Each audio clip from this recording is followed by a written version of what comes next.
আবার কাবা ভাঙতে এলে পাঠাওয়া বাবিল,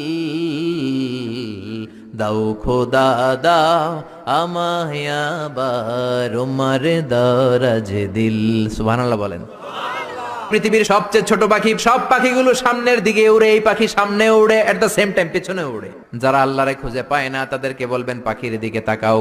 আওয়ালাম ইয়ারাউ ইলাত তায়রি ফাওকাহুম সাফাতিন ওয়া ইয়াকবিদ মা ইউমসিকুহুন্না ইল্লার রহমান ইন্নাহু বিকুল্লি শাইইন বাসীর। নাস্তিকগুলো কি আমার পাখিগুলোর দিকে তাকায় না? সুবহানাল্লাহ। এই যে পাখিগুলো থাকে ফাওকাহুম সাফাতিন, পাখিগুলো কেমনি ডানা মেলে উড়ে বেড়ায়, আবার নামার সময় ডানা গোটায়, ডানা ঝাপটায়, কেমন করে পাখিগুলো উড়ে। শূন্যের মধ্যে পাখিগুলো কেমন করে উড়ন্ত থাকে, এই পাখিগুলোরে শূন্যে ধরে রাখলো কে?